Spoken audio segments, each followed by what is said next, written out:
Bendito seja o nome do eterno nosso Deus, o Senhor, Criador dos céus e da terra. É em nome do Senhor Jesus Cristo, a expressa imagem de Deus, que vos desejo um grande shalom, um dia abençoado, de paz, com saúde, um dia que todos os teus passos possam ser prosperados pelo Senhor. Nós iniciamos esta live com agradecimento a Deus pelo dia que passou, pela noite que nós tivemos, pela guarda, pela proteção de Deus sobre a nossa vida e sobre os nossos familiares. Nós dizemos, bendito seja Deus, e que este seja, como disse o salmista, mais um dia que o Senhor fez para que nós nos alegrássemos nele, para que tivéssemos momentos felizes. Não acredito que Deus colocou um dia para nos trazer tristezas e dores. Quem traz essas coisas são demônios, não é? E é isso que nós pedimos, é que o Senhor desvie da sua casa, da minha vida, da tua vida, todos estes planos de Satanás possam ser como foi travada as rodas dos carros de Faraó, sejam travados também, e vagarosamente venham e não consigam te atingir, e você passe mais um dia livre de toda a pressão, de todos os poderes de Satanás. Nós pedimos isto e lembramos de todos os irmãos, como Paulo sempre escreveu nas suas epístolas, fazendo sempre menção de vós nas nossas orações, cada vez que nos lembramos de um irmão, de uma família, de uma cidade, daqueles que ali residem, estamos sempre clamando ao Senhor e pedindo ao Senhor que as bênçãos dele não se apartem das vossas vidas.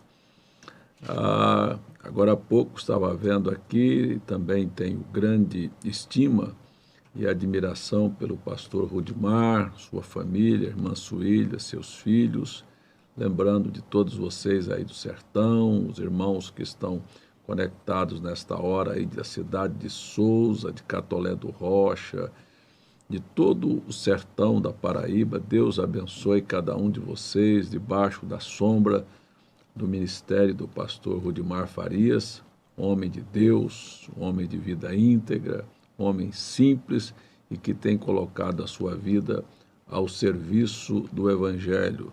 Pastor Samuel, aí no Ceará, o nosso abraço, nossa consideração, nosso respeito pelo seu trabalho, pela sua vida, pela sua dedicação. Também o pastor Antônio Lopes, lá de Fortaleza.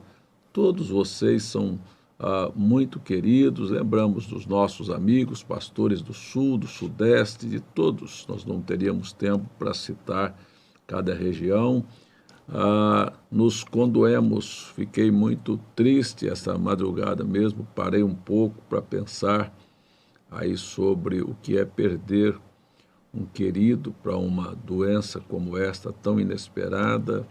Me lembrei da irmã Caroline aí de Manaus, e lembrando, né, ela me mandou a foto do pai, um homem jovem ainda, 60 anos, e tirado abruptamente por uma pandemia como esta. Estamos orando, pedindo a Deus que os poderes dos demônios que trouxeram esta doença sejam empurrados de volta para a sua origem, que a população possa, de alguma maneira, ter tido a oportunidade de refletir e ver a insignificância do homem. O homem não é nada.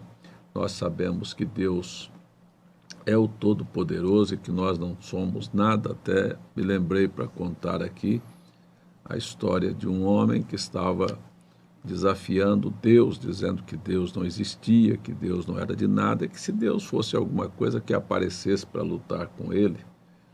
E isto ele o fez numa praça pública, com uma espada ao seu lado, desembainhou a espada e muitas vezes durante o dia disse: eu estou aqui das 6 da manhã e vou ficar até às 6 da tarde. Se o Senhor existe, se existe um Deus, então venha, se apresente para lutar comigo.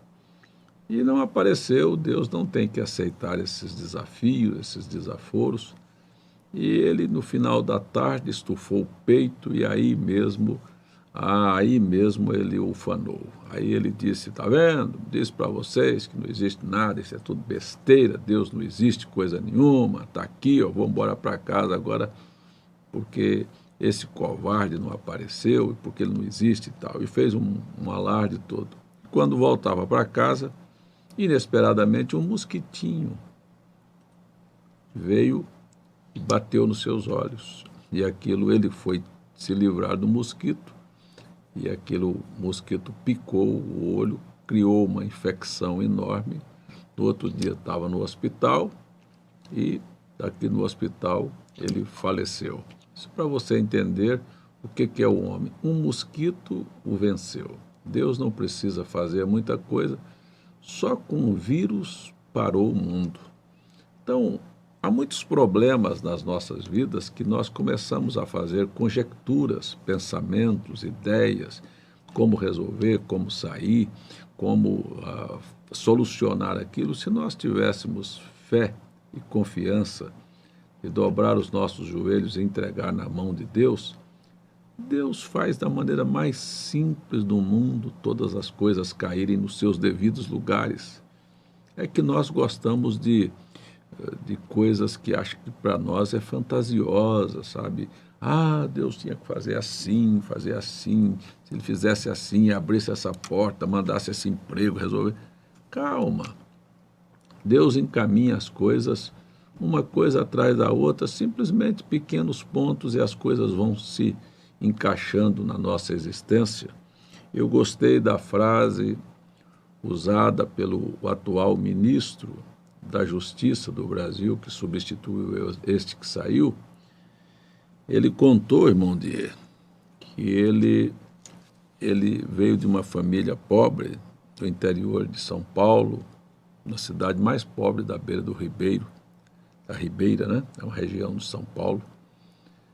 E ele tinha 9 anos, foi para a escola, e a professora olhou para ele, diferente na classe, e você, de onde veio? Aí ele falou o nome da cidadezinha lá. Ele disse, dessa cidade só vem gente burro. Nunca veio um aqui que tivesse inteligência. E ele disse que por muito tempo carregou aquilo dentro do coração dele, que parecia mesmo que ele não era alguma coisa.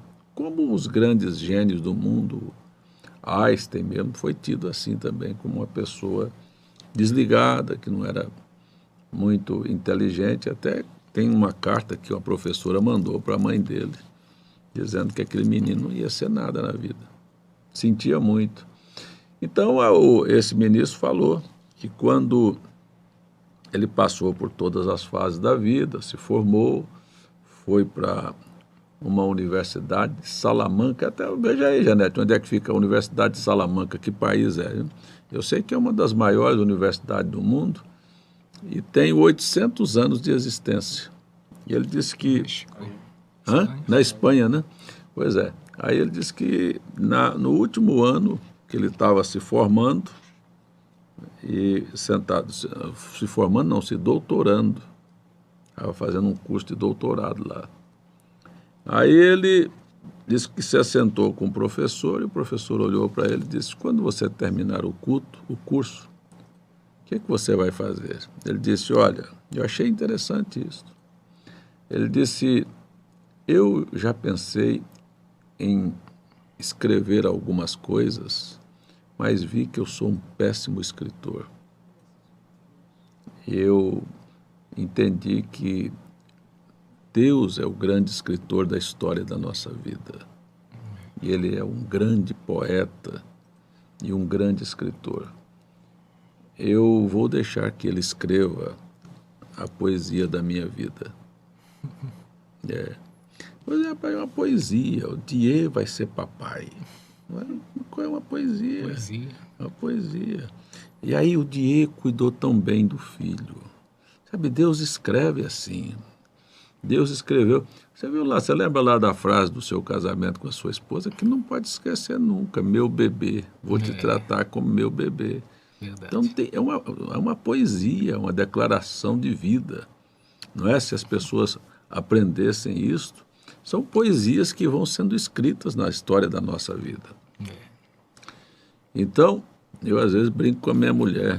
Meu bem, meu cheiro, minha cumbuca de tempero. É minha poesia, né? É verdade. Mas então, olha, e ele disse que Deus escreve. Disse, eu vou deixar Deus escrever a poesia da minha história. Aí ele disse que ele terminou o curso, foi condecorado como o melhor aluno que passou por esta universidade.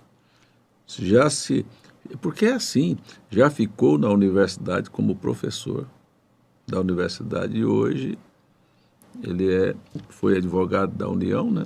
Ele agora hoje é ministro da Justiça aqui no Brasil. Então, são coisas que vão sendo escritas por Deus na história da nossa vida. E ele não se esqueceu de lembrar da sua origem, que era um homem humilde, simples, e que a gente precisa continuar sendo humilde e simples, e deixando Deus escrever, sabe? Porque o homem em si ele não é nada, o homem em si ele é um fracasso. Mas se você deixar Deus escrever, permitir, não interferir com a sua ideia, esse é o grande problema. A maior ignorância do homem é botar seus pensamentos finitos, né, como o profeta William Branham conta a história do canário, que chegou para os outros canarinhos e bateu as asas e disse, fiquei aqui na gaiola, prestando atenção e entendi tudo o que é o ser humano. Eu já sei dizer a você tudo sobre o homem, eu entendo tudo. Daqui um pouco chegou um professor lá falando difícil, uma linguagem que ele nunca entendeu, ele ficou assim com os olhos dele. Daí dá para a gente ver como o irmão Branham desenhou, quando você vai conversar com um passarinho, já conversou não? Não, mas devia ter conversado, perdeu muito tempo na vida. Chega perto de uma gaiola e começa a conversar, ele fica assim, com o bico, torce a cabecinha, abre o bico assim. E aí o camarada falando, ele ficou assim, ele não sabia nada. Então, quando você pensar que você sabe alguma coisa com Deus, cabecinha de canário, porque você não sabe nada. Quando você pensar que sabe alguma coisa da vida, você não sabe nada. Eu queria perguntar aos inteligentes, aos intelectuais, formadores de opinião, o que é que você sabe da vida? Tá aí o coronavírus mostrou que você não sabe nada. Tá vendo? Mostrou para todo mundo, botou todo mundo na roda. Cadê? Nem os pesquisadores, doutores, não conseguem, nem conseguem fazer uma vacina. Nós descobrimos o DNA, a identidade deste vírus. Descobriram. Descobrimos que é um vírus de categoria simples. Mas se isso fosse complicado, hein?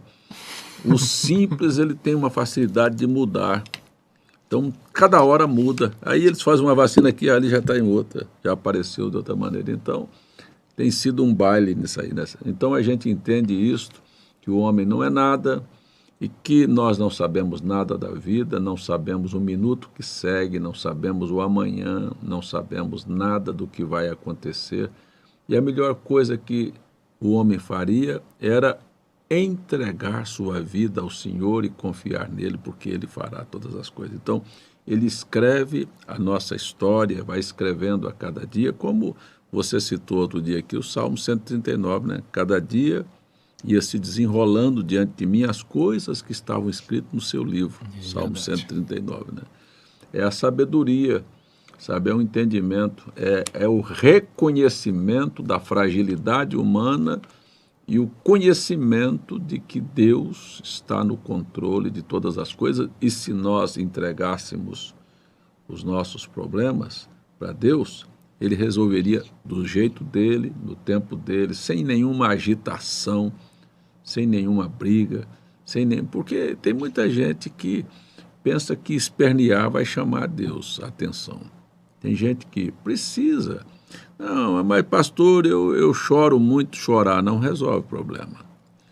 Você pode chorar, mas quando eu choro, Deus está vendo minhas lágrimas, está vendo suas lágrimas. Mas ele não vai ficar lá, tadinho de você, bebezinho do papai. Não, espera um pouquinho, aprenda a se acalmar, a confiar, e ele vai botando as coisas, cada coisa no lugar na nossa vida.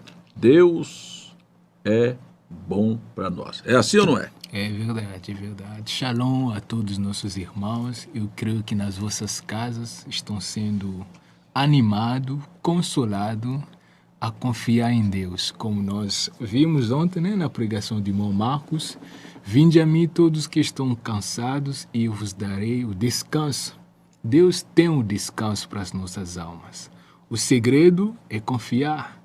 Quando Deus chamou Abraão, ele disse: eu te mostrarei o lugar onde você vai seguir, mas ele não mostrou ali a cidade, nem como será o caminho, apenas disse para Abraão de seguir ele, que ele vai abençoar a vida dele.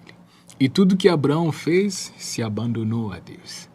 Abandonou e Deus começou a guiá-lo. Tantos dias passaram, mas ele se abandonou completamente a Deus. E a vida cristã é exatamente isto, abandonando tudo a Ele. Ele que sabe como. Quando você fala abandonou, deixa eu te ajudar aqui. Eu acho até às vezes eu estou te ouvindo pregar e falar sobre abandonou. Se entregou. Isso. Se entregou. Porque abandonar é se afastar, é deixar para lá. Ah, tá, é verdade. Isso mesmo. Um dia ele está se aprendendo português, eu vou abandonar ele também. Não vou deixar você para lá, você quer que eu deixe você para lá, eu te abandono. É se entregando, né? Se entregou. Abraão se entregou completamente a Deus e Deus guiou a vida dele com... Às vezes, quando Deus, sabendo... Você quer que a sua esposa te abandone ou quer que ela se entregue para você? Que ela se entregue. É verdade. Esse é o segredo. Confia nele e ele, talvez ele vai te levar por caminhos difíceis, mas tudo isso é com um propósito. De te equilibrar, de te ajustar.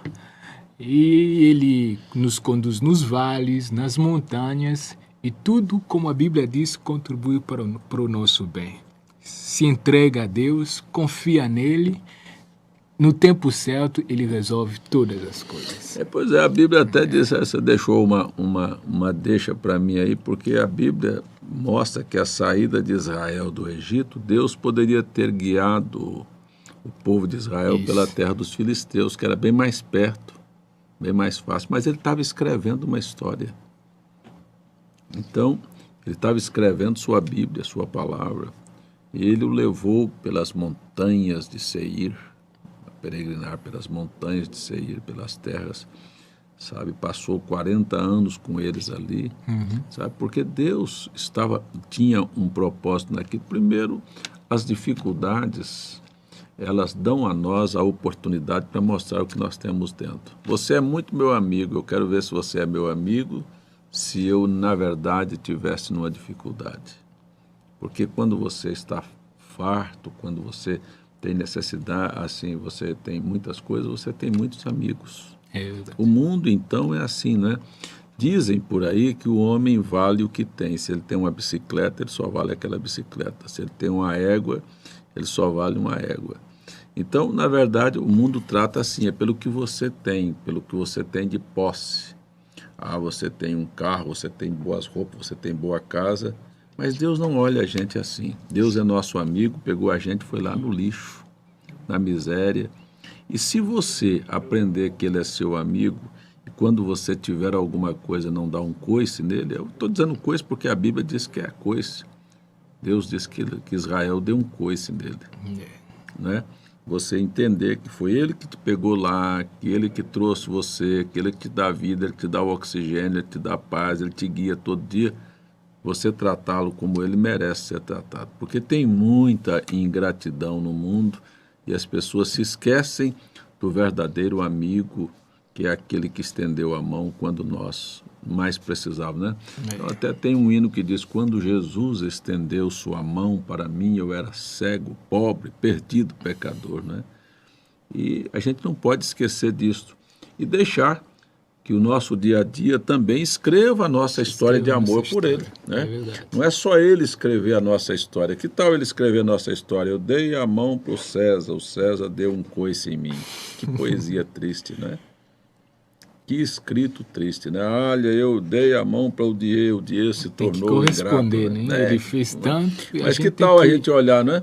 A gente olha na Bíblia, Deus escreveu a história de Abraão. Foi fácil? Não. Não. Mas você vê a história do Abraão, está registrada aqui, como Abraão respondeu para Deus com a fidelidade e como Deus honrou Abraão, dando a ele até hoje o que Deus prometeu para Abraão, olha, há 3.500 anos atrás, 4.000 anos atrás, ele está cumprindo até hoje. Abençoarei aqueles que te abençoarem, a tua descendência será abençoada. Está aí, ó.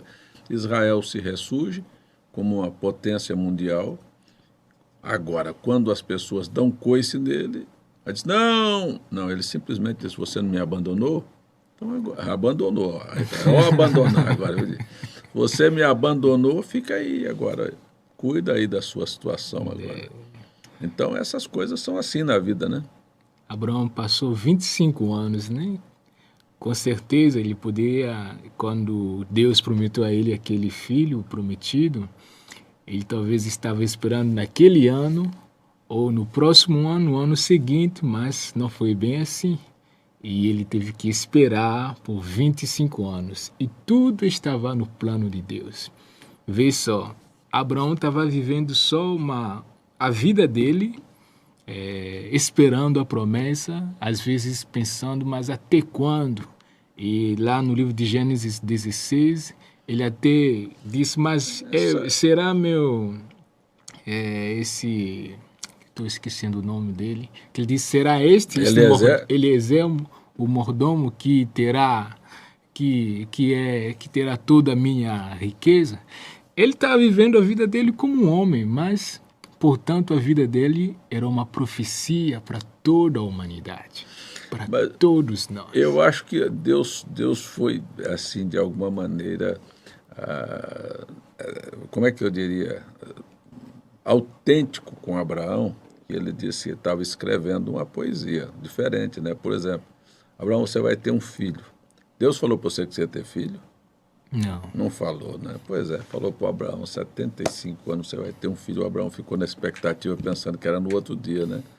E Deus queria mostrar para mim e para você que ele faz a hora dele. Exatamente. Demorou, mas cumpriu, né? E depois tinha um outro propósito, não era só dar o filho. Já pensou dar um filho, o Abraão com 75 anos, no outro ano o Abraão morresse? Ficava um menino jogado. Mas o que ele fez? Eu não, vou fazer o seguinte, eu vou te dar um filho quando você tiver 100 e eu trago você para a idade de 20 novamente, para você criar seu filho. E daí você tem uma vida longa. Então, quando você não entender nada, ainda entenda que Deus está no controle. Controle de tudo. Não é? Que Deus está no controle. E Deus foi bom pro dia, que não precisou de esperar 25 anos, não. Casou, logo já está tendo um filho, né? Muito bem, você que está em casa, por favor, você pode ir mandando suas perguntas e seus pedidos também. Temos o máximo prazer de orar com vocês, estamos aqui para isto mesmo, para ajudar. Perguntas que são feitas, se nós podemos responder, nós vamos respondendo aos poucos, e muitos de vocês precisam também ter paciência, porque nós não podemos passar aqui o dia todo respondendo perguntas. Quem sabe um dia a gente tira só um dia de perguntas e respostas, né? A gente vai passar o dia aqui, fazer uma live só para responder perguntas. Vamos fazer uma live. Vamos fazer uma live só de responder perguntas. Vamos passar o dia, viu?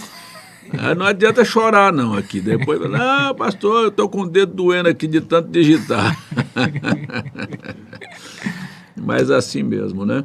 Muito bem, são 9h30. Vamos ver aí as primeiras perguntas, para a gente responder a maior parte possível. Aqui, esse irmão ontem, ele fez uma pergunta aqui e eu falei que essa escritura está errada. É João? Não, é a primeira epístola de João. Primeira epístola, já botou já aí? Não. Não?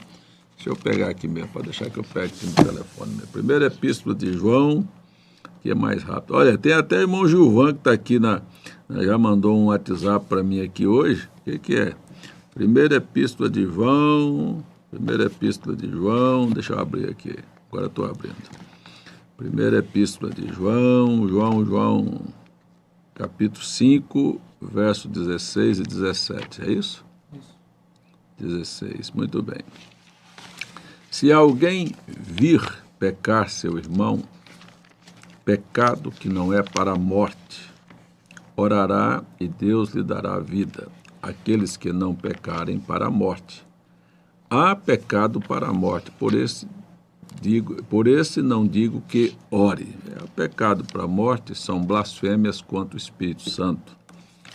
Toda iniquidade é pecado, e há pecado que não é para a morte, não. Porque, na verdade, iniquidade é o pecado que dá origem a todos os atributos de pecados na nossa vida, ou seja, é como a árvore que vai dar seus frutos. A primeira coisa que você tem para fazer quando peca é porque você não crê, a menos que seja um pecado acidental. Como é que é acidental?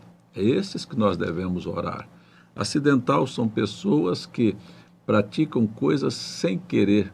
Por exemplo, eu vou aqui, aí uma pessoa me provocou e eu, sem querer, tive uma resposta agressiva com aquela pessoa. Eu não estava premeditando aquilo, não faz parte da minha natureza, aí eu disse, mas eu não devia ter feito aquilo. Então, quando você ver seu irmão fazer alguma coisa, sabe, que não é premeditada, ore por ele, para que Deus possa perdoá-lo. Mas há coisas que são premeditadas e há coisas que são ofensivas ao Espírito Santo. A estes não há perdão. Maria Glória, peço oração pelo meu neto Jefferson. Pode ir, irmão. A Elisa Regina, parabéns, irmão Die. Estas boas novas me alegram a alma. Sempre gostei muito do teu bom espírito. Não te conheço pessoalmente. Feliz gestação para você. Deus o abençoe. Gestação. Amém. Deus abençoe, irmã Elisa, né? Elisa, é. Obrigado, irmã.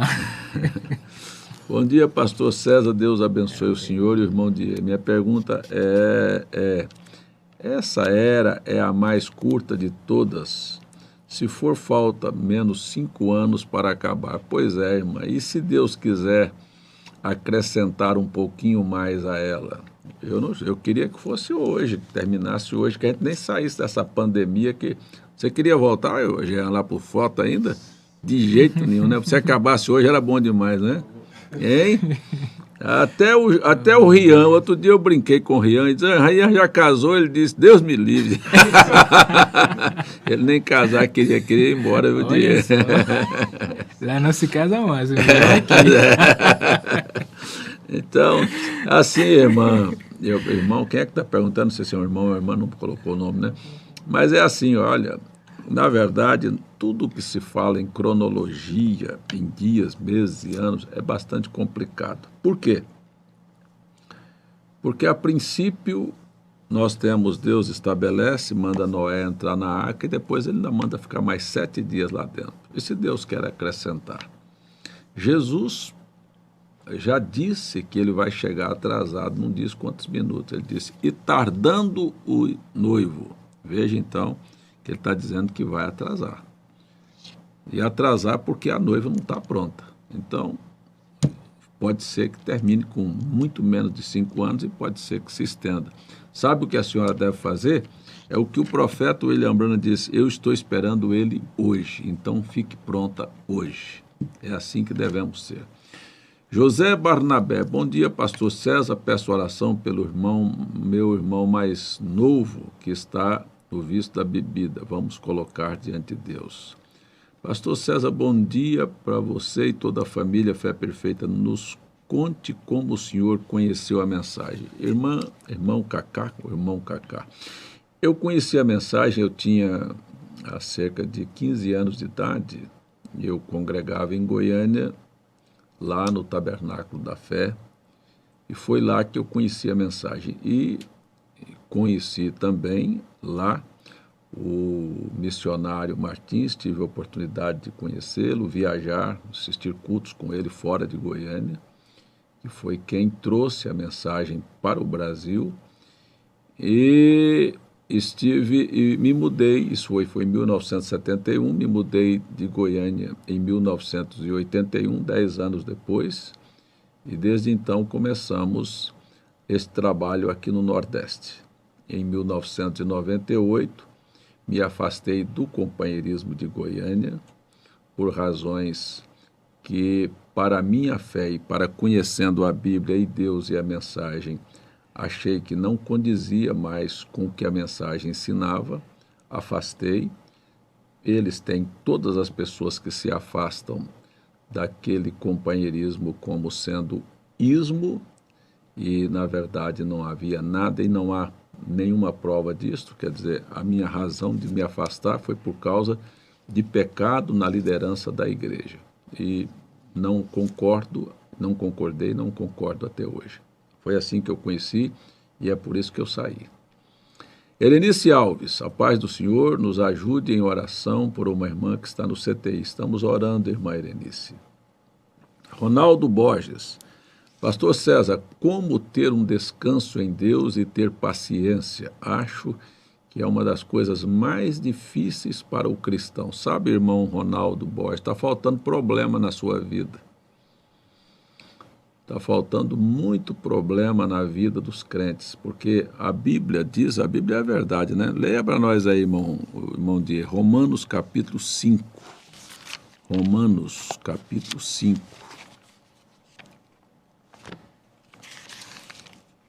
Verso 3, veja lá como é que diz a Bíblia. Como é que a gente adquire paciência, irmão? E não somente isto, mas também nos gloriamos nas tribulações, sabendo que a tribulação produz a paciência. Então, está vendo aí? Então, os problemas são que produz paciência. Você chega numa coisa que você não tem saída, ou você confia e vai ter paciência para esperar e descansar, ou então você vai dizer, não confio, não quero, e não tem descanso, e fica sofrendo. Então, quando o irmão Marcos pregou ontem à noite sobre achar descanso, quando você acha descanso, você tem paciência. Você está descansado, está nas mãos de Deus, Deus vai resolver. Esse é o descanso que nós devemos ter. Cissa Paiva, de Porto Velho. Shalom, olha de onde nós estamos, ó, Porto Velho. Já estive aí em Porto Velho algumas vezes, irmã. Peço oração pelos meus filhos, são músicos, estão afastados. Deus abençoe a volta deles, irmã. Eles vão voltar, creia nas suas orações também. Conceição Barreto, hoje estou completando ano. Só tenho a agradecer pelas misericórdias. Deus te abençoe, irmã Conceição. Parabéns para você. Deus te guarde, te proteja com muita vida e saúde. Stephanie Rodrigo, bom dia. Deus abençoe o pastor e os irmãos. Peço ao pastor que ore pela minha família e patrões. Desde já agradeço. Deus te abençoe, irmã. Pergunta, o que fazer quando a pessoa sofre de compulsão alimentar? Sabe, irmão, a gente tem duas coisas que a gente precisa de entender. Esta Bíblia é a verdade. E esta Bíblia disse que aqueles que têm apetites desordenados. Não, mas você disse, mas aí é compulsão. Muito bem. Mas a compulsão é produto disto. Primeiro, compulsão alimentar é produto de uma, como é que eu diria? De um desequilíbrio. Essa compulsão aí é um desequilíbrio, é uma ansiedade. Deixa eu achar a palavra aqui. É uma ansiedade, é um distúrbio. Quer saber de uma coisa? Ora. Pede a Deus para te dar força para poder alimentar da maneira correta. E você tem que tomar uma decisão na sua vida. Você sabe o que é certo, o que é errado. Você sabe a hora de comer e a hora de não comer. Por que você vai pegar? A pessoa diz, mas é porque eu tenho uma compulsão. Então aprenda a refrear. Faça a sua parte, ore e peça a Deus força, que Ele vai te dar força para você fazer a coisa correta. Daiane Nóbrega, agora muita gente não quer, né? Porque já disse, mas comer é bom demais. Eu também acho que comer é bom demais. Comer é muito bom, mas a gente precisa aprender a botar limites. Há coisas que você descobre que está te fazendo mal e você tem que parar com aquilo. Ou então você vai morrer. Daiane Nóbrega, Deus abençoe a todos. Quero agradecer a Deus. Amanhã meu filho Ítalo, Gabriel completa mais um ano de vida. Peço oração em favor dele, que ele cresça e continue sempre honrando a Deus. Que Deus abençoe o Ítalo. Ferreira Nóbrega, bom dia, pastor, irmão Die. Deus abençoe a todos. O irmão Clóvis de Maceió. Não, vamos cantar o parabéns do irmão Clóvis aqui hoje. Ô, irmão Francisco, cadê o irmão Francisco? Está em casa, né? Irmão Francisco, olha, você tinha que estar aqui hoje para você dar um grito bem grande aqui para o irmão Clóvis. Olha, irmão Clóvis completando 83 anos hoje. Só tem uma coisa, eu não vou cantar parabéns para ele, porque ele não fez para nós aquele cozido, aquele pirão que ele faz, e nem trouxe, o chocolate, aquela calda de chocolate. Hein? Aí eu estou falando de um irmão que tem compulsão de alimentar ali, aí eu vou falando olha, pirão cozido com o irmão Clóvis. Deus te abençoe, irmão Clóvis. Amém, Deus te abençoe. Deus abençoe. Laurizete Ribeiro, uma dúvida. Judas era o diabo ou o diabo estava encarnado nele quando ele se matou? Tem salvação para ele? Não, irmão, olha, na verdade é o seguinte, o diabo estava encarnado nele, salvação para suicida não existe. Rony, bom dia, peço oração pela recuperação da cirurgia do meu sogro, que Deus abençoe, que o organismo reaja. Quando Deus provou a Abraão para oferecer Isaque em holocausto, Deus, tendo se alegrado com a obediência dele, lhe prometeu que a semente de Abraão possuiria a porta dos seus inimigos. O que dizer? Tem mais alguma coisa aí para baixo? Não, é isso mesmo. Prometeu que ele iria possuir as portas do inimigo e ele tem possuído as portas do inimigo até hoje. Nós vimos aqui o relato do irmão Abma essa semana, falando sobre diversas investidas do povo árabe quanto à semente de Abraão, que voltou para a terra porque Deus trouxe. Quando Deus traz, Deus cuida. Então, foi em diversas guerras e cada uma delas eles perderam. Arley, Deus abençoe, meu irmão. Peço oração para minha esposa, meu filho, minha mãe, meu vizinho. Deus abençoe a vida de vocês todos em nome de Jesus. Gostaria de saber o que o senhor pensa sobre calvinismo e armenianismo. Eu penso que tanto o calvinismo como o armenianismo existem verdades. E, na verdade, nenhum dos dois tem a verdade absoluta. Existe verdade sobre o calvinismo e existe verdade no armenianismo. E eu estou com Calvino quando o Calvino está com a Bíblia. E estou com Armênio quando o Armênio está com a Bíblia. Porque, na verdade, o que eu creio é na Bíblia, e não em Calvino e nem em Armênio. Rosângela Laura, pastor e a todos os irmãos, peço oração por Maviael, por libertação. Deus abençoe. Marlene Lopes, o que significa adultério espiritual? Muito bem, adultério espiritual é você colocar... Deixa eu te dar aqui um exemplo, irmã Marlene. Isso aqui é uma água pura. Se eu colocar aqui uma gota de limão, ela foi adulterada. Se eu colocar uma gota de leite aqui, eu adulterei, ela não é mais pura. O que é adultério espiritual? É tudo aquilo que se agrega ao Espírito Santo, ou à pureza da palavra. Deixa eu te dar um exemplo. No parágrafo 143 da mensagem à era da igreja de Esmirna, o profeta William Branham disse: Deus levanta um ministério, deste ministério nasce outros ministérios que nem sempre aprendem a ficar apenas com o que o mensageiro falou. Então, o mensageiro falou é a pureza, porque é isto que é a dificuldade hoje mesmo dentro da própria mensagem. O mensageiro falou, foi isso, trazendo o povo de volta para aqui, para a Bíblia. Isto é o que o mensageiro falou. O irmão Branham não acrescentou uma só letra à Bíblia. Ele nos trouxe para viver a Bíblia na sua pureza, na sua integridade. O trabalho do ministério de um profeta é fazer esta Bíblia aqui, ó, se tornar mais clara, dizer isto aqui se encaixa com isso aqui se encaixa com isso aqui está montado o quebra-cabeça.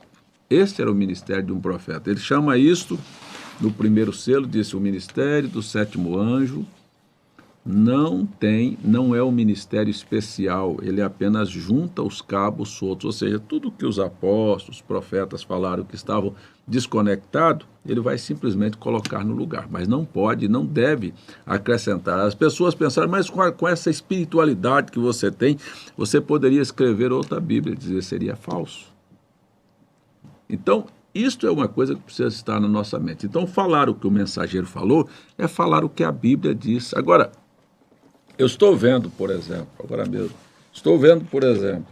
olha aqui, a Bíblia mostra o estado de, vamos pegar aqui, de um líder, como ele deve agir. Se ele não agiu da maneira que a Bíblia está dizendo e quer fazer com que as pessoas estejam engolindo a vida dele desordenada, porque se eu tomar o parágrafo 165 da mensagem Respeitos, por exemplo, o irmão Branham diz, se você não pode respeitar um homem, respeita o seu ofício.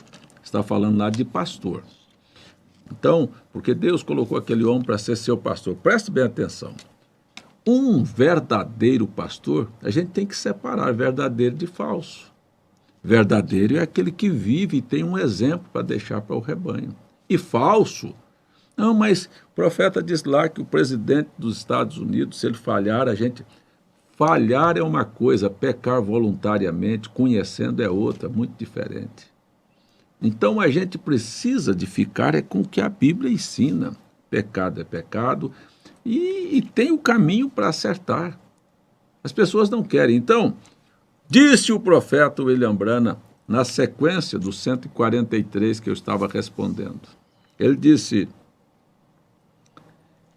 quando as pessoas não ficam com aquilo que o mensageiro falou que ia ficar com a palavra, disse, logo a mensagem não é mais pura. Por quê?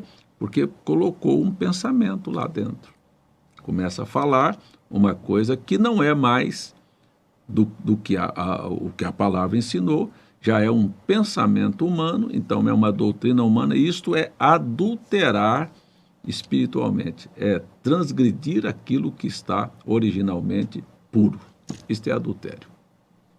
Agora, essas histórias de adultério espiritual que tem por aí, é muita baboseira, minha irmã. Ontem me perguntaram, foi ontem que me perguntaram aqui sobre adultério espiritual, se eu ouvir um outro pregador ou assistir uma outra live, um outro culto, é um adultério espiritual.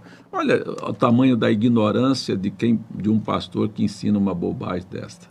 Primeiro, se é adultério espiritual você assistir ou participar de um outro culto na internet, vou dar um exemplo, então é adulto. Por quê? Porque você está deitando com outro ensinador que não é o seu pastor. Essa é a maneira que eles colocam isso.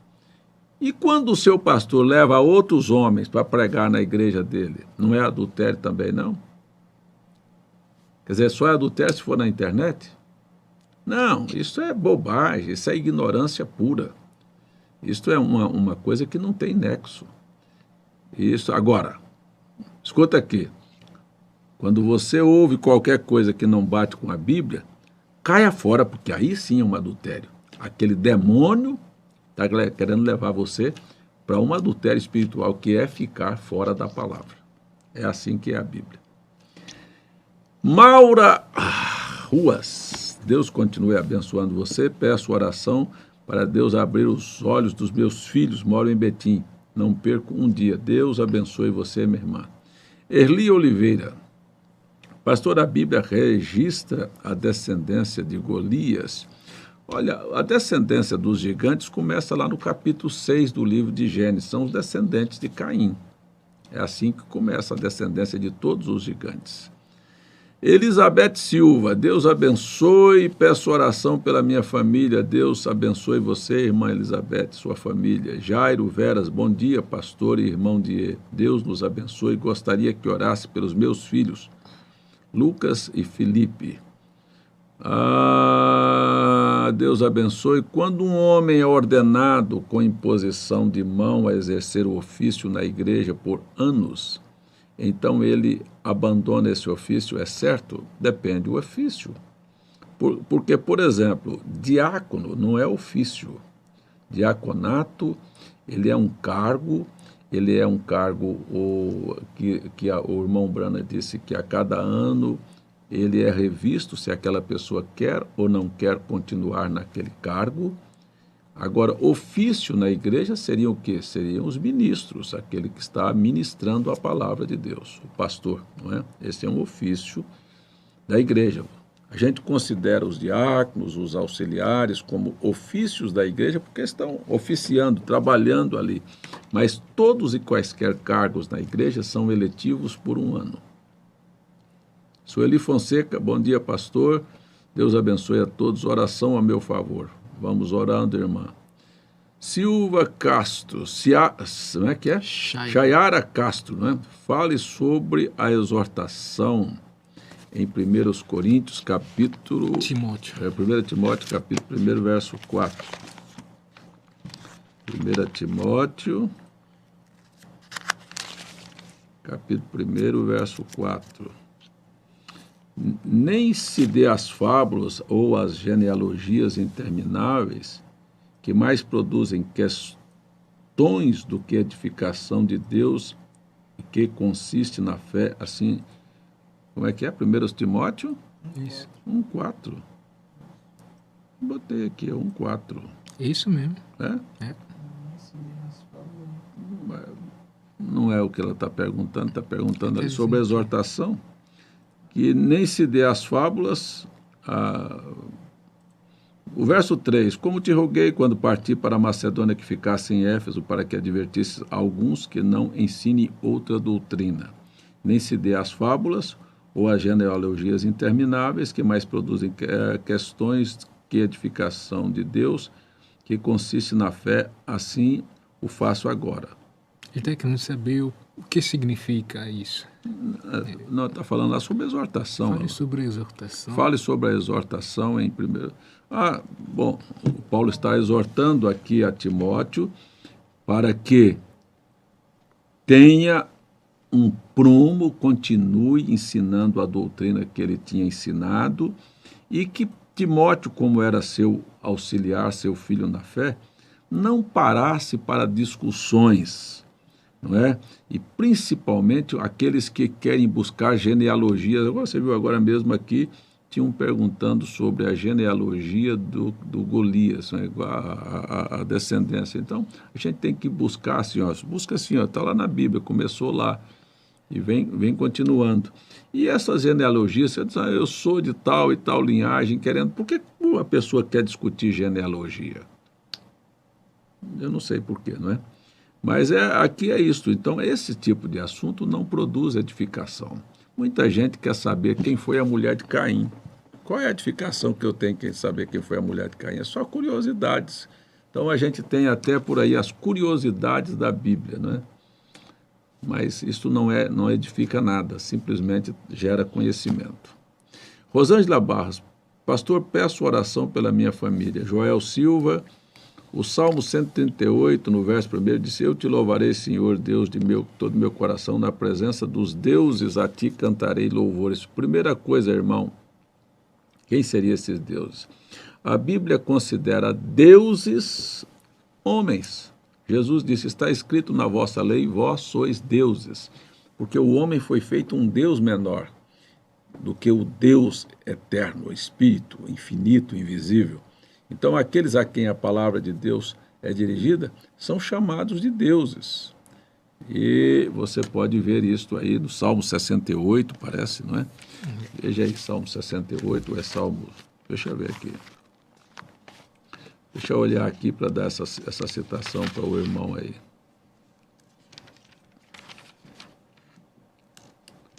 Vós sois deuses.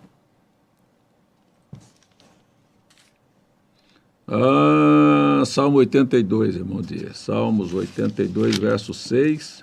E Evangelho de João, pega aí, irmão. Salmo 82, verso 6.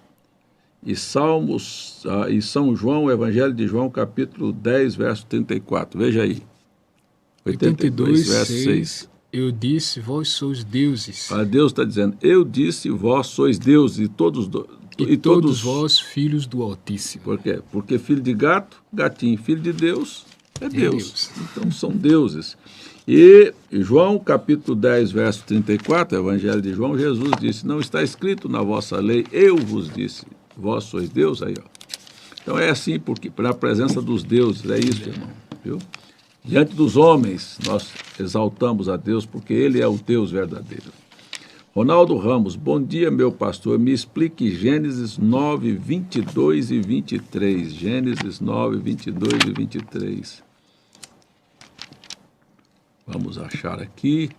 E viu Cão, o pai de Canaã, a nudez de seu pai, e fê-lo saber a ambos os seus irmãos do lado de fora. Então foram Sem e Jafé, tomaram Sem e Jafé uma capa e puseram-lhe sobre ambos os seus ombros, e indo virados para trás, cobriram a nudez de seu pai, e os seus rostos estavam virados, de maneira que não viram a nudez do pai. Muito bem, eu quero primeiro aqui, antes de responder, aqui está dizendo que Noé tomou o vinho, plantou uma vinha, tomou do seu fruto, embriagou e se descobriu no meio da sua tenda.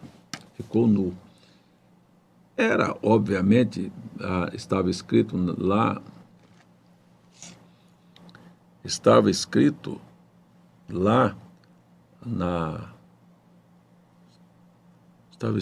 onde? Não tinha escritura. Não tinha escritura, gente.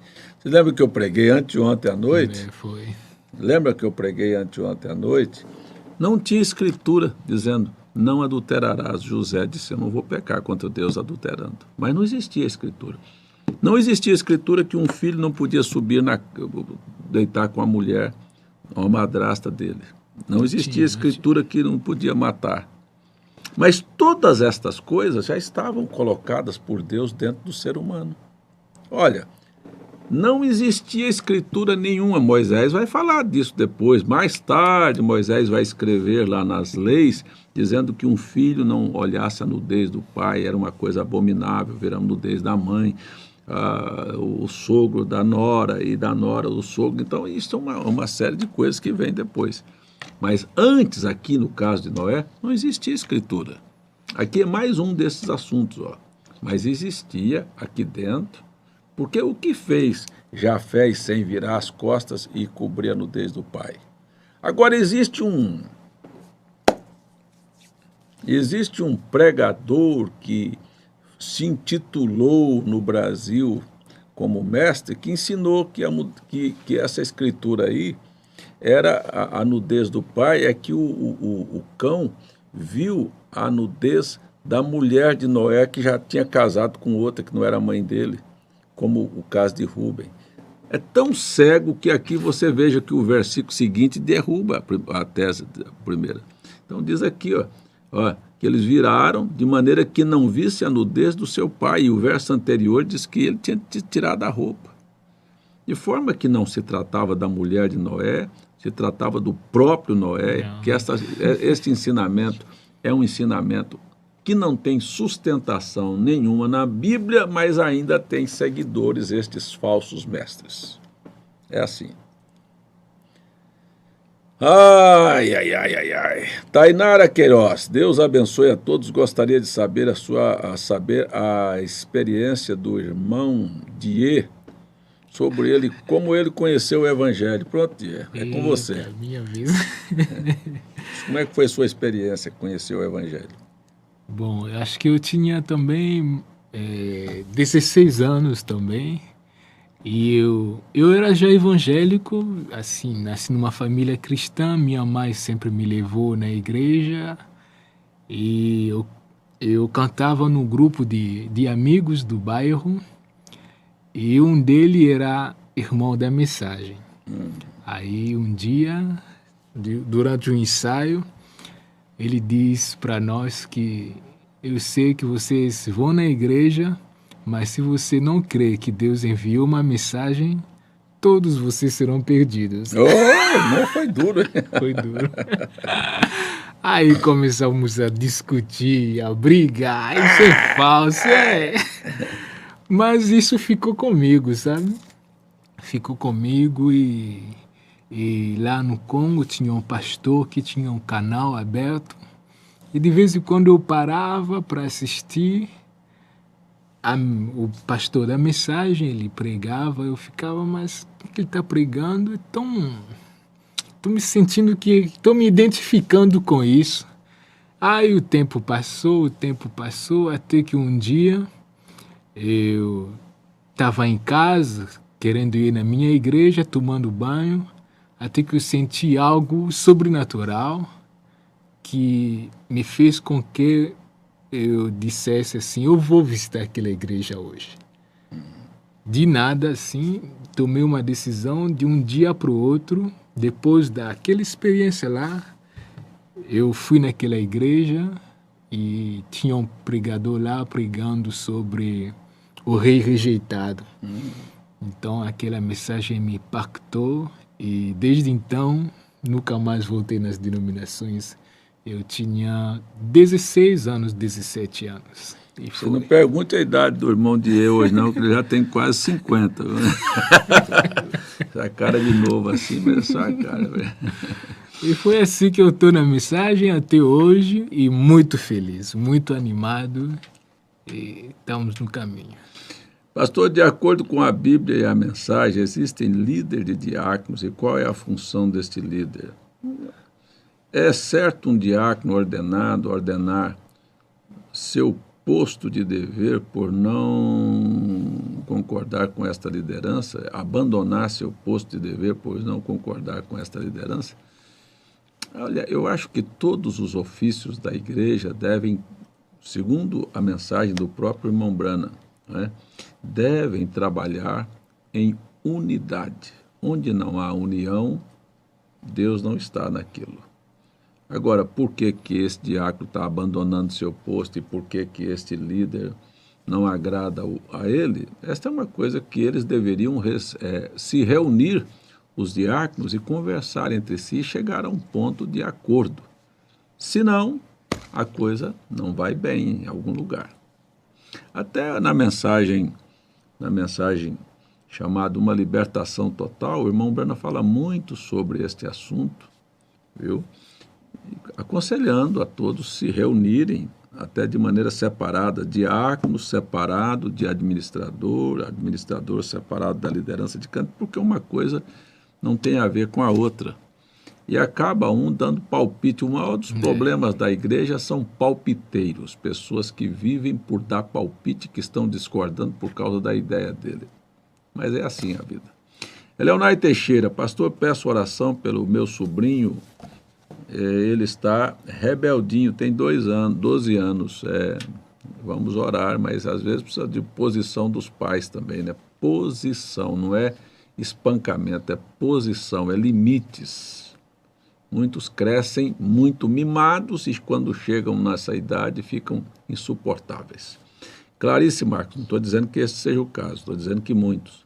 Clarice Marques, então, pastor, quando oramos por paciência, somos atribuídos de problemas? Eu ouvi uma amiga dizer isso, atribuídos de problemas? Não.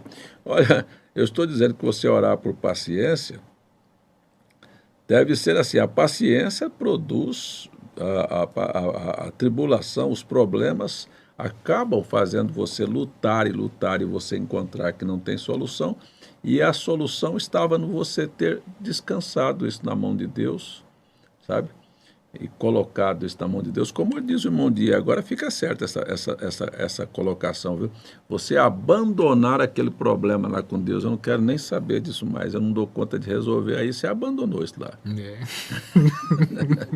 Eu não vou levar essa carga que não é minha, não. Aí você aprende a ficar calmo, dizer, eu já entreguei na mão de Deus. Não vai resolver. Não, Deus vai resolver. Pronto, acabou.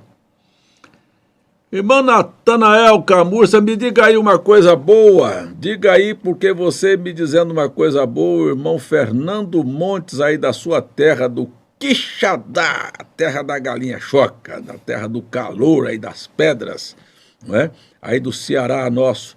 Ah, mas tá bom. Shalom, embora eu creia que Deus é um, gostaria que o senhor explicasse 1 Coríntios 15, 24. Eu expliquei isso a semana passada aqui.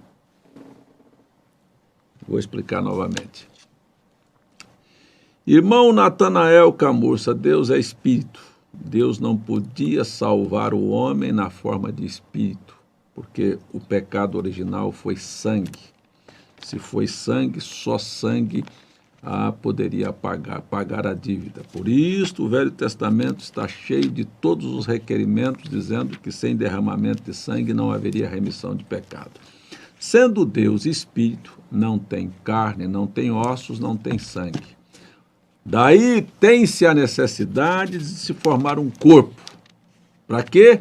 Para que este corpo tivesse ossos e tivesse sangue, que é gerado na medula óssea. Então, este corpo foi criado para um propósito. Este sangue foi derramado. E como este sangue foi derramado, não a química do sangue, mas o espírito que estava no sangue, a vida, foi colocada para fazer intercessão por nós, o Espírito Santo. A química secou lá no Calvário. Então, este sangue, que é o sangue de Cristo, faz intercessão por nós. Automaticamente, esta pessoa, Jesus Cristo, que tem sangue, que hoje está numa forma, mas não de carne, não de espírito, não de carne, não de ossos, como nós vemos, mas ele volta a ser o pilar de fogo, encontra com Paulo na estrada de Damasco. Um dia, quando for exterminado, cessar a intercessão, não tiver mais necessidade deste corpo que está assentado no trono da intercessão, este sacrifício cessar, não tiver mais intercessão, e o último inimigo for aniquilado, que é a morte. Pergunto, para que foi criado o corpo? Foi para fazer intercessão, foi para derramar seu sangue. Isto terminou. Isto é quando ele entrega, ou seja, quando ele deixa de fazer intercessão, não tem mais ofício de filho na eternidade. Isto então volta a quê? Volta a ser o que Paulo explica na carta aos Coríntios, volta a ser Deus em tudo e em todos como era no princípio.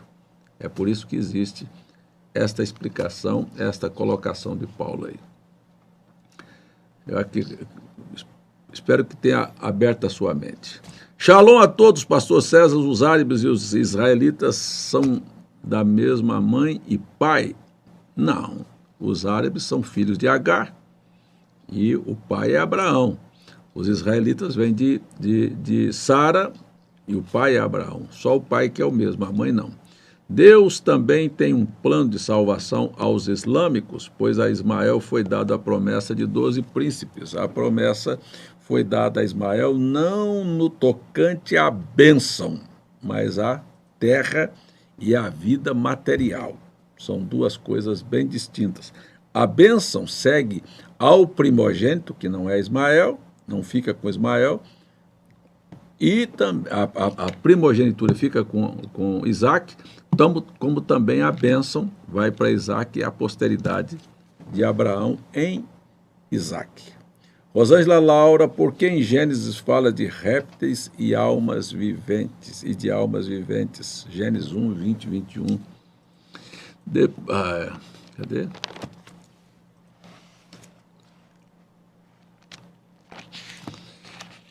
E disse Deus, produz as águas abundantes répteis de almas viventes, e voem sobre a terra e a expansão dos céus, e criou Deus grandes baleias. Então, é porque a criação, irmã, ela obedece a um princípio, desde os pequenos girinos aos grandes animais, às grandes bestas. E todos estes seres são chamados na Bíblia de almas viventes, porque tem vida. Wellington Balbino, pastor, é normal perante Deus o homem ter cabelo grande e barba? Olha, cabelo grande a Bíblia diz que está errado. Barba, a Bíblia nunca condenou o uso da barba. Adolfo Rocha, pastor César, sou batizado nas águas e queria saber se este batismo é também o batismo do Espírito Santo. Não. Batismo nas águas é o primeiro passo da trajetória da vida cristã. Você sepulta seu passado. Agora você tem um desejo de viver uma vida limpa, santa, então você começa a despojar-se das coisas erradas e abre o espaço, não pode ficar vazio, não. Esse espaço tem que ser preenchido pelo Espírito Santo, que te dá um desejo, arranca o desejo das coisas erradas e planta em você uma vida nova e os desejos novos, e você começa a produzir frutos diferentes daquilo que você dava anteriormente, que era do pecado. Bom dia a todos, graça e paz, Geraldo Gonçalves, do Senhor e Salvador Jesus Cristo. Tem pastor que diz que os pastores da mensagem estão com espírito de ecumenismo. O que seria isso? O senhor conhece esse fato? Não, não conheço, irmão. Muito pelo contrário, nós somos ensinados a não crermos no ecumenismo. Marinete Góes, bom dia, pastor, explique um pouco se o inferno existirá para sempre. Não existirá, irmã Marinete. A gente tem que entender que o inferno foi criado para o diabo e seus anjos. Se foi criado, ele não é eterno, então ele não pode existir para sempre. Ele existirá por um espaço de tempo que eu não sei quantos anos são, porque a Bíblia não diz. Marlise Gama, o senhor já ouviu falar sobre o William Souto Santiago? Já. E o que o senhor acha da doutrina falsa? Eu vou explicar por quê. O William Souto Santiago eu conheço bem de perto.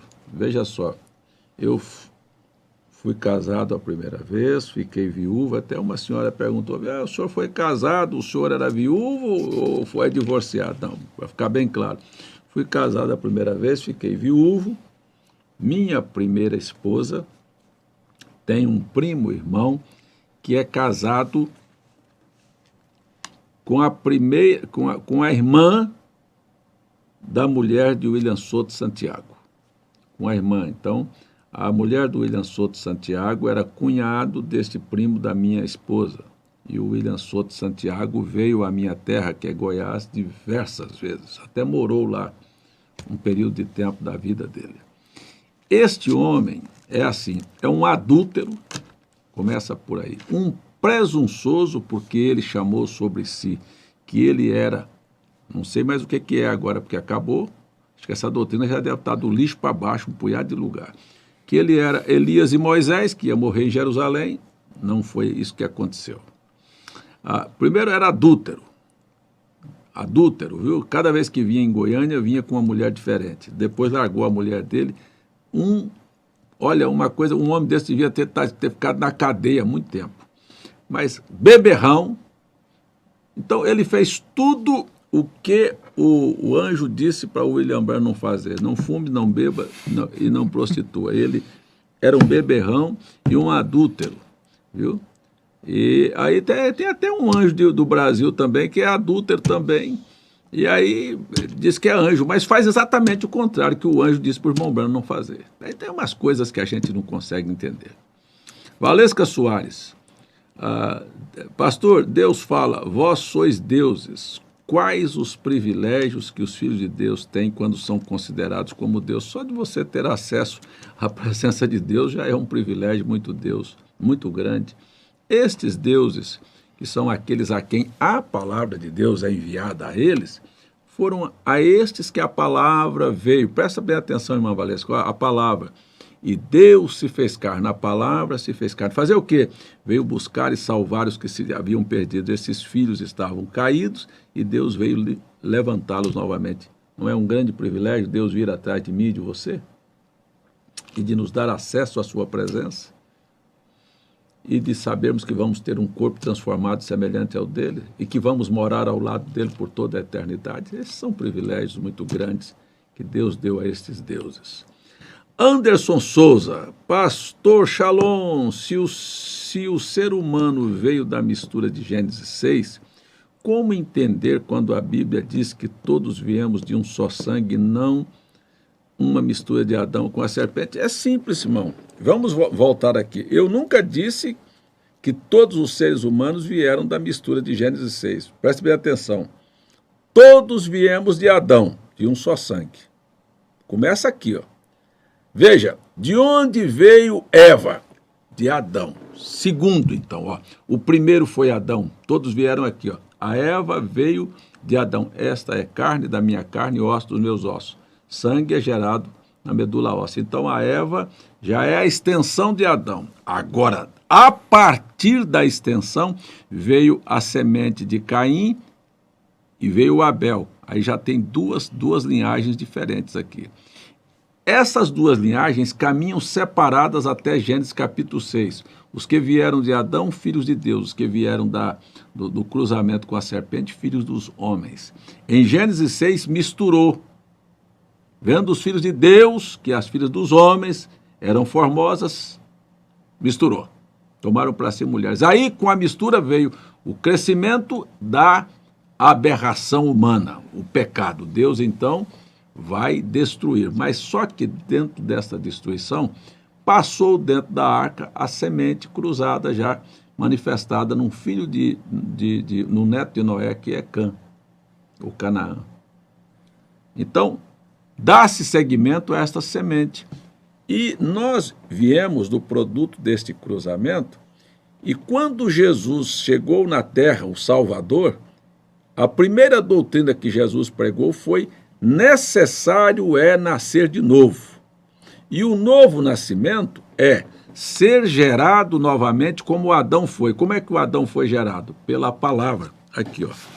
Novo nascimento te gera por esta palavra. Se ele te gerou pela palavra, você é sangue puro, é sangue de Deus, é da família de Deus, é herdeiro de Deus, é o Deus menor que nós estamos acabando de explicar. Então a mistura começou lá.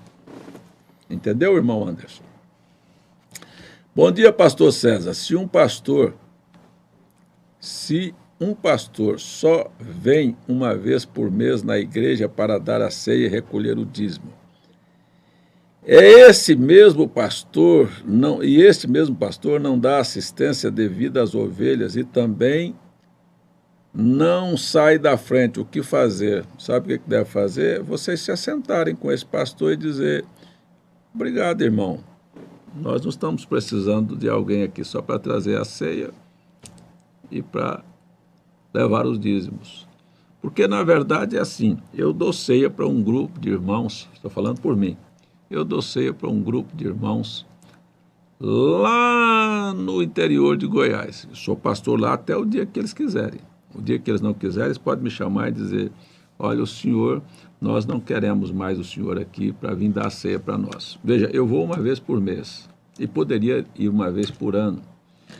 Porém, no intervalo do mês, eles têm culto todos os dias pela internet. No intervalo do mês, estão à sombra do meu ministério. No intervalo do mês, o irmão Diego vai lá, o irmão Francisco vai lá, pregam lá. Nós temos várias igrejas no interior que são assistidas assim, tem assistência. Além da internet, uma outra ou outro pregador está indo. Eu não posso ir todos os cultos, eu não posso estar em todos os lugares. Mas a verdade é que eu sei que há muitos desses casos que são circunstâncias e que as pessoas, elas mesmas não querem ter assistência de outro pastor, preferem ficar com a assistência desse pastor. Então, cada caso é um caso. Se há uma insatisfação no grupo, porque não estão satisfeitas com esse pastor, é sentar com ele e conversar com ele. Agora, o que é errado é promover dissensões, estar brigando, estar jogando piadas, estar rebelde, aí tudo fica errado. Mas senta, conversa e vê por que é que está acontecendo isso. Pastor, há muito tempo, porque tem muita gente também que é miserável, sabe? Tem muita gente que é avarento. Eu não estou falando que é o caso desse irmão aí, mas tem muita gente que é avarento. Não, isso aqui só está vindo aqui por causa do dinheiro. Isso também é errado. Tem tudo quanto é tipo de gente no mundo. Tem pastor errado, mas tem gente encrenqueiro que não tem mais jeito também. Pastor, há muito tempo que eu não tenho desejo pelo meu esposo. Não tenho mais amor por ele, tenho e desejo me separar. Eu tenho perdão de Deus, estou pecando? Eu devia ter pensado nisso antes de casar, porque quando a gente casa, a gente vai até a morte que nos separe. Quer dizer, eu vou comer a carne e vou roer os ossos aqui. Então, aqui tem que aguentar firme agora. Porque tem uma coisa, eu vou pela Bíblia.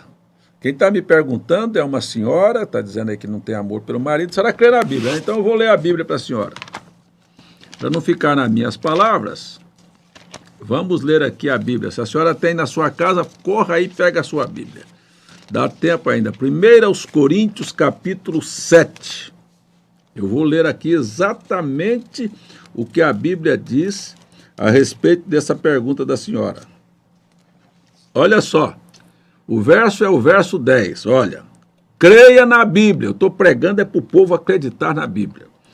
Todavia, aos casados mando, não eu, mas o Senhor, que a mulher não se aparte do marido.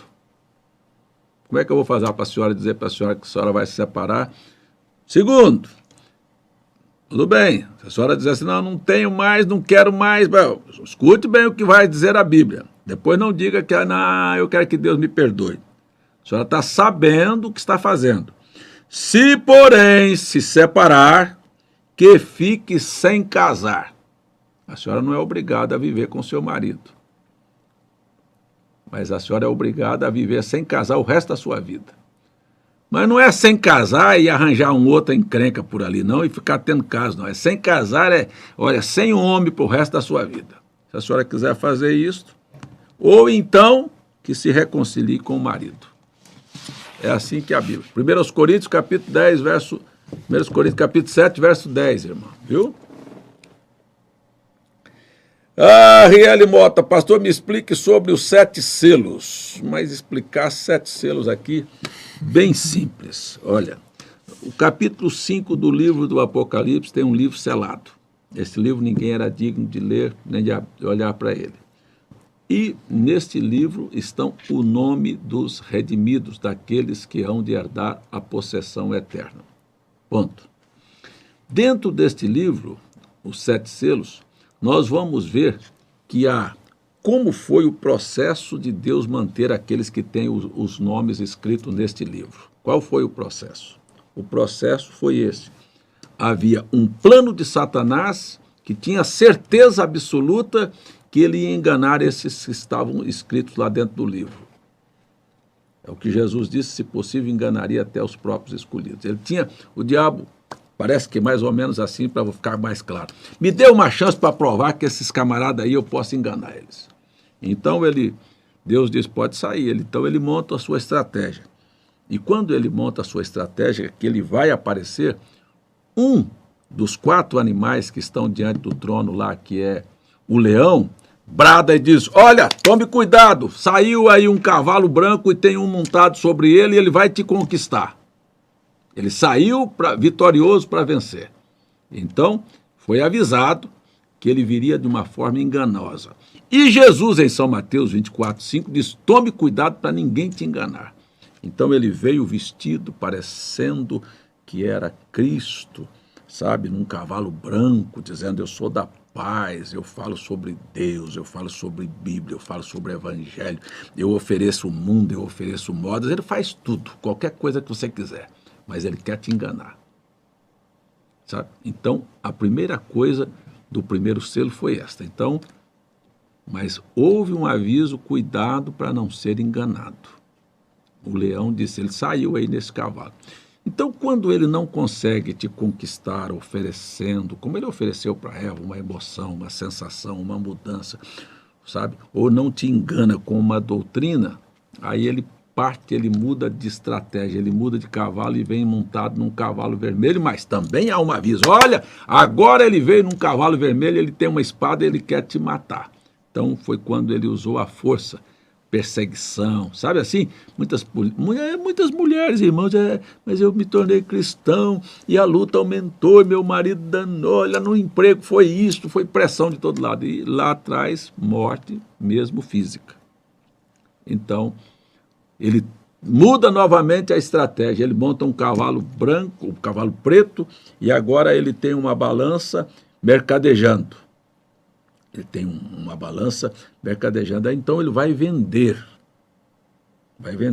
Uma medida de cevada por um dinheiro, uma medida de trigo por um dinheiro. E o Espírito diz, mas não danifiques o azeite e o vinho. Ó, meus eleitos, você não pode tocar neles. Então, o que ele está fazendo? Ele tem ideias para vender. Aí ele vende uma ideia. Bota uma mulher com o pezinho bem bonitinho, calçando um sapato, mostrando as pernas. Você vai lá e compra aquela ideia. Adultério. Começa assim. Né? Ele vende religião, os ensinamentos, vende... Não, você compra a indulgência, a penitência, ou compra aqui o azeite ungido, compra a água que veio do Jordão. Ele vai vender. Vai vender as ideias da internet, vai vender ideias de todas as maneiras para as pessoas. Aquilo que alimenta a alma das pessoas, ele está vendendo. Muitos conceitos doutrinários.